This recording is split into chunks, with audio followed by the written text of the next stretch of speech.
Diao, c'est à vous. Merci beaucoup, Chérif Diop. Serigne Diao, vous l'avez dit, c'est lui le directeur du service régional du commerce de Dakar. Monsieur Diao, bonsoir, bienvenue. Bonsoir Barthélémy, bonsoir aussi Pape Djibril. Bonsoir Pape Djibril. Bonsoir Barthélémy. Alors, Monsieur Diao, vous et les boulangers, apparemment, il y a un problème. Et le nœud du problème, c'est ce 4e format de pain qui a été mis sur le marché depuis ce matin. Alors, quelle est la position des autorités par rapport à ce format-là? Oui, en fait, il n'y a pas de problème. Bon, les boulangers se sont réveillés, pour te dire, certains boulangers, pour mettre un 4e format. Mais ce 4e format existe, hein? C'est prévu par les textes. Sur la base d'un arrêté qui date de Oui, d'un arrêté. Parce que ce 4e format existe.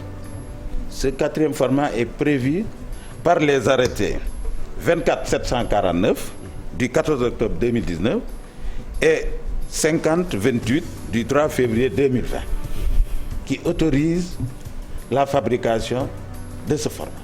Mais ces arrêtés disent que ce format, ce 4e format, est vendu dans les boulangeries et dans les prolongements dédiés. Uniquement. Les kiosques agréés. Voilà. Donc, les boulangers, certains boulangers, veulent substituer ce format qui est de 230 grammes à 200 francs au format de 190 grammes qui coûte 150 francs. Et pourtant, ils ont clairement dit qu'ils ne veulent pas éliminer le format de 150 francs. Non, parce que gouverner, c'est prévoir, mon cher ami. On ne sait pas ce que cela va donner demain. L'essentiel, il faut que chaque parti respecte les textes. Parce que le décret qui est là, c'est un décret consensuel. Et on a fait 179 réunions, si ma mémoire est bonne, pour aboutir à ce décret. Consensuel. Et pratiquement, c'est les boulangers qui ont pratiquement confectionné ce décret. Pour dire que maintenant, on a une bonne réglementation, une réglementation consensuelle. Qu'est-ce qui les dérange dans on ne sait pas. Ils se réveillent un bon matin, une partie des boulangers, parce qu'ils ne sont pas... Vous avez vu aujourd'hui, ça s'est soldé par un échec total. Là, ils ont produit un pain de 200 quand même. Oui, mais nous avons tout retiré des circuits de distribution. Et pourquoi vous avez retiré? Dans la mesure où c'est le résultat d'un consensus. Pourquoi vous avez retiré? Parce que je vous ai vu tout à l'heure dans le journal de 20h opérer à des sites parce sur le terrain. À la suite de leur conférence de presse du 15 juillet, ils ont appelé leurs membres à produire ce format. Donc, en produisant ce format, ils vont délaisser le format de 190 grammes à 150 francs, ce qui n'est pas normal. Parce que ce format de 190 grammes à 150 francs, c'est la baguette de référence. C'est la baguette standard qu'on doit trouver dans tous les kiosques. Oui, mais encore, ils ont précisé qu'ils n'éliminent pas la baguette.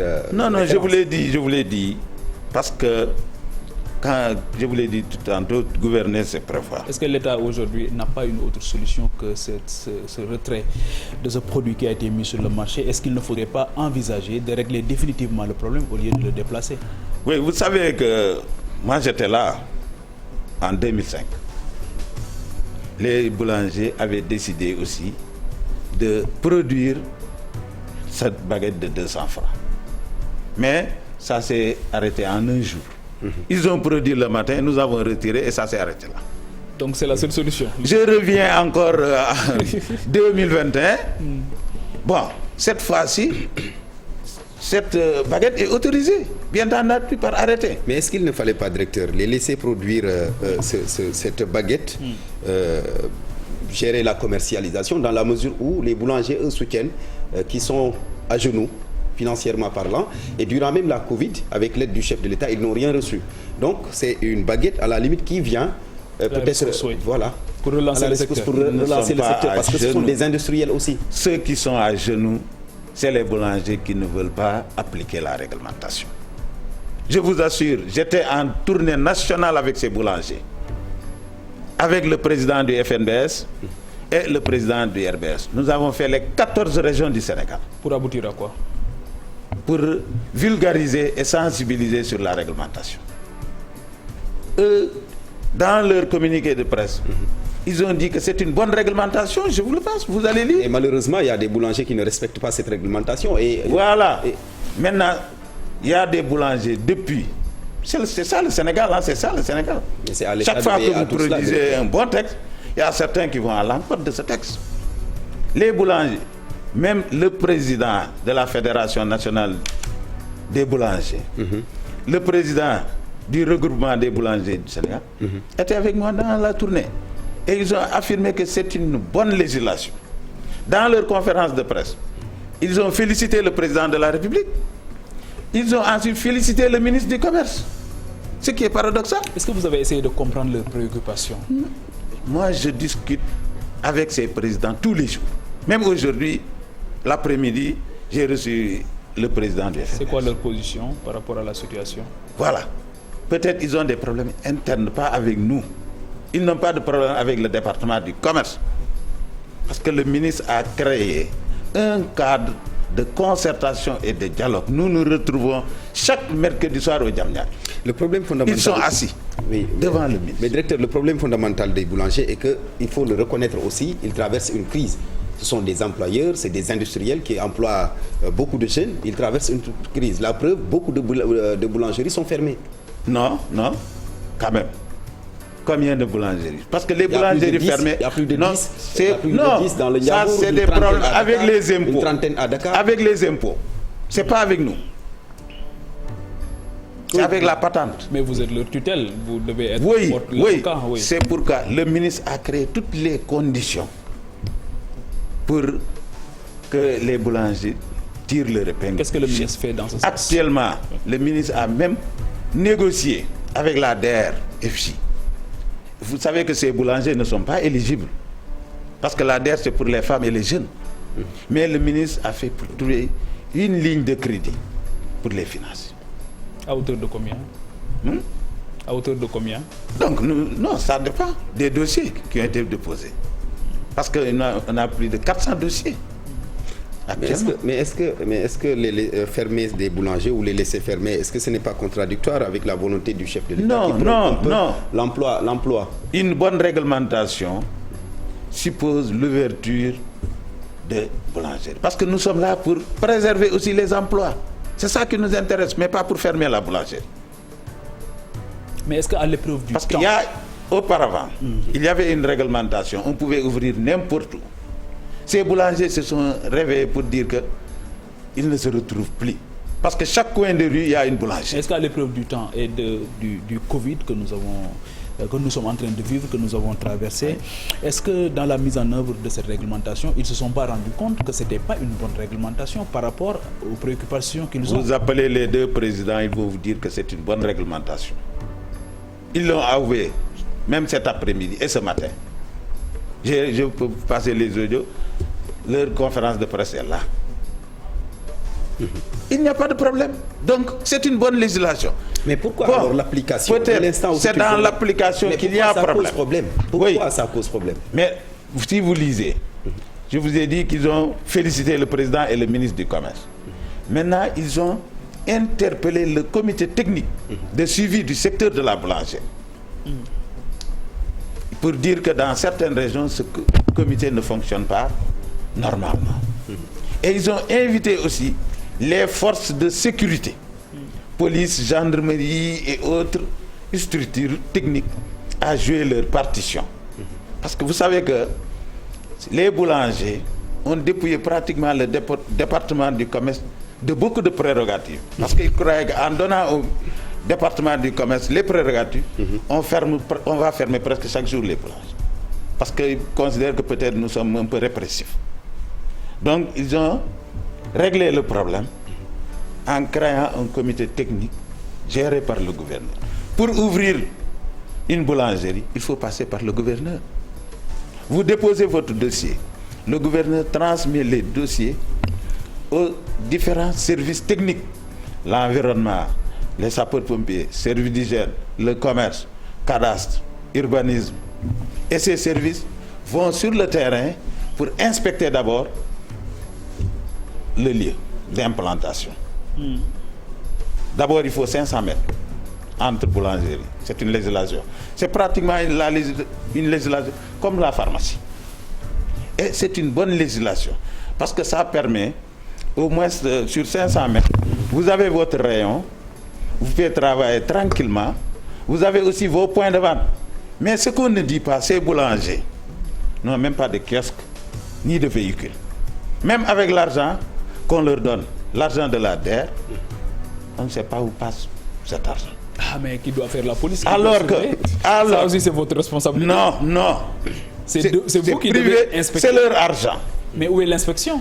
C'est leur argent. Mais où est l'inspection? Quelle inspection? C'est-à-dire qu'il doit y avoir une police qui Non. regarde de très près. Ils ont contracté avec la DER. Mais si les engagements ont été C'est des respectés privés ou pas? qui contractent avec la DER. Nous jouons le rôle de Mais facilitateur. est-ce qu'eux, ils respectent les engagements qu'ils prennent devant l'autorité? Mais allez-y voir peut-être dans leur compte. Mais pour voir. Vous devez être en mesure de... Non, mais s'ils ont des problèmes, des fois, il y a des boulangers qui viennent à nous pour dire qu'on a des problèmes avec telle banque. Alors qu'au moment où ils contractaient avec ces banques, nous, on n'était même pas là.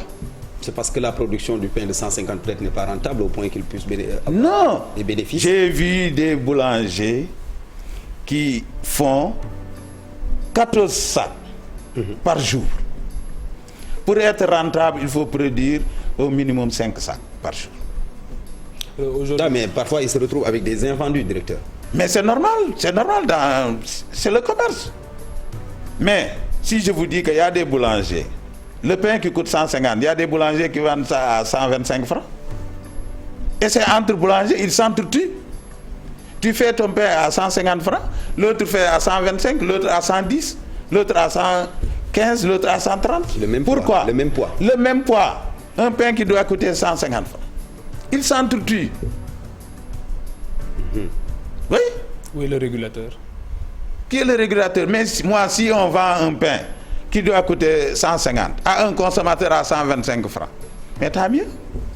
Mais même si ça doit... Parce que je suis là pour protéger le consommateur. Mais si le consommateur trouve mieux. Mais vous devez aussi protéger les ce que je ne peux pas accepter, c'est que le consommateur achète plus de 150 francs. Mais vous devez aussi les protéger eux aussi. Oui. Qui investissent leur argent. Protéger le consommateur, oui, mais le consommateur oui. de même que l'outil de production. Est-ce que vous n'êtes pas trop répressif? Vous n'avez pas... Non. Est-ce que vous cherchez des consensus, des plages de convergence pour sauver tout le monde? Je vous dis qu'on se réunit pratiquement tous les jours. Mais apparemment... Nous avons un groupe WhatsApp. Mais apparemment, c'est un dialogue de sourds. Non, pas un dialogue de sourds. Autour de la table, on se dit oui, après on sort en position. Vous savez, je viens de me séparer tout de suite avec le président de la FNDES. Donc, il n'y a pas de problème entre nous, il n'y a pas d'animosité.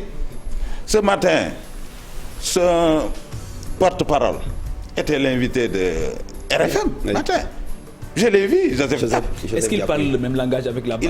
Il a dit que nous, on n'a aucun problème avec le ministère du Commerce. Est-ce que les représentants de ces boulangers parlent aujourd'hui le même langage que les gens qui sont à la base, les membres? Bon. Est-ce que vous avez cherché à comprendre? Non, je sais qu'ils ont des problèmes internes. Moi, j'essaie d'arrondir les angles. Ils ont quel type de problème? Mais bon, vous allez inviter le président Gaye ici, vous allez lui poser les problèmes. Chacun tire de son côté. C'est ça. Parce que je vous dis, cet après-midi, j'ai reçu le président Gaye et son porte-parole Joseph Dab à mon service. Mais le pain que vous nous avez avons saisi, échangé. Le pain que vous avez saisi ce matin-là, c'est des pains de 200 francs. La raison, c'est quoi au juste? Oui, je précise qu'il y a des pains de 230 grammes à 200 francs et des pains de 195 grammes à 150 francs. Les pains de 150 francs ont été saisis dans les boutiques. Nous avons interdit la vente du pain dans les boutiques. Oui, parce que c'est les boulangers qui ne veulent plus qu'on vende le pain dans les boutiques. Parce que tu ne peux pas prendre du pétrole ici, vous allez dans les boutiques, vous voyez ce que cela fait. Et la distribution aussi. Et la pétrole distribution. ici pour toucher le pain. Il y a aussi le problème de la distribution. Le problème de la distribution, c'était les intermédiaires. Il fallait enlever les intermédiaires parce que les intermédiaires étaient beaucoup plus riches que les boulangers. Ce qui est paradoxal, si on vous le dit. Parce que le pain sortait 110 francs.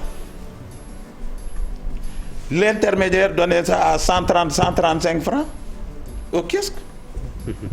Donc, l'intermédiaire peut avoir sur chaque baguette 25 francs ou 30 francs sur chaque baguette. Il était beaucoup plus riche. Moi, j'ai vu des intermédiaires. Actuellement, j'ai vu des intermédiaires qui ont des taxis qui roulent. Directeur, est-ce qu'aujourd'hui vous aidez à la modernisation de ce secteur? Mais ce texte-là participe à la modernisation. Ils ont dit que c'est un bon texte. Bon, c'est vrai que dans l'application, nous avons fait le tour du Sénégal. Nous nous sommes rendus compte dans l'application qu'il y a des problèmes. Oui, c'est ça. Et le ministre a mis en place un comité de suivi technique où les boulangers siègent. Nous avons reçu aussi quelques recommandations de la part de certains gouverneurs. Parce que pour appliquer la distance de 500 mètres, par exemple dans une région, parce que moi je suis le niveau régional pratiquement et le niveau national, j'interviens sur tout le Sénégal. Par exemple, si on dit 500 mètres, vous allez chez Barthélémy Ndong, par exemple, 500 mètres, vous allez sortir, vous n'avez même pas d'électricité pour installer une boulangerie. Qu'est-ce que vous allez faire? Tu es obligé de revenir jusqu'à 300 mètres. Donc, on va essayer de corriger la distance entre boulangeries et les ramener, créer aussi quelques flexibilités sur la distance. Veillez aussi aux normes d'hygiène, c'est important. Mais, si je vous montre, même aujourd'hui, on a pris des boulangers. Vraiment, tu n'as même pas envie de manger ce pain-là. Le drame dans tout cela est que le consommateur... les normes d'hygiène ne sont pas respectées. Ne sont pas respectées. Il faut sévir. Il y a même la tenue. Mais est-ce qu'il y a des sanctions prévues? Il faut sévir. Effectivement, les sanctions sont prévues. Il y a deux types de sanctions. Il y a la sanction administrative, l'amende, la transaction pécuniaire, qui est un contrat synalagmatique. Il y a les poursuites judiciaires aussi. Je vous dis mais il y a un avertissement verbal avant tout cela. Oui, parce qu'il faut pas non, jouer avec avertissement verbal. Nous sommes en opération. On vous prend, vous payez. Si vous refusez de payer, on vous donne une mise en demeure, vous n'exécutez pas.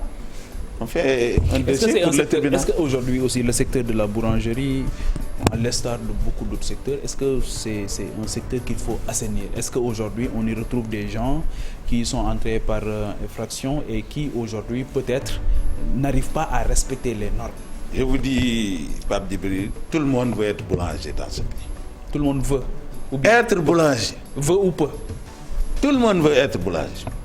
Parce que moi, je ne sais pas ce qui fait courir les gens dans la boulangerie. Ah, peut-être qu'il y a beaucoup d'argent. Non, parce que je reçois tous les jours des demandes d'ouverture. Mais je leur dis, non, Dakar c'est saturé. Vous ne pourrez plus ouvrir ici. Il faut aller vers Kounoune, vers Niaga, vers Bambilor, comme ça, pour ouvrir. Sauf que Dakar aussi, la demande reste forte. Oui, la demande reste forte. Justement, mais pour respecter les distances aussi. Parce que les immigrés veulent ouvrir. Les fonctionnaires à la retraite veulent ouvrir. Pratiquement tout le monde. Le matériel est là.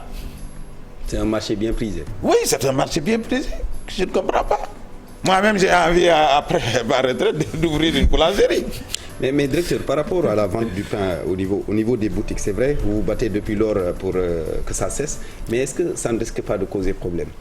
Non, ça ne pose pas. Parce que tout le monde n'habite pas dans le rayon d'une boulangerie. Oui, parce que les boulangers vous disent qu'ils ne vont plus investir dans les kiosques, parce que les kiosques coûtent cher. Mais ce n'est pas une raison. Parce que c'est le point de vente. Vous avez une boulangerie ici, vous avez un rayon de 500 mètres, c'est votre rayon. Vous devez l'utiliser. En faisant quoi? En y mettant des kiosques. Si vous ne mettez pas des kiosques, la nature a horreur de vide. Mais dans le cadre d'un PPP, est-ce qu'aujourd'hui vous ne pouvez pas aider justement à mettre ces kiosques en place? Le financement de la DER, c'était ça. C'était pour des véhicules et des kiosques. Mais malheureusement, tu peux avoir un financement et l'utiliser à d'autres fins.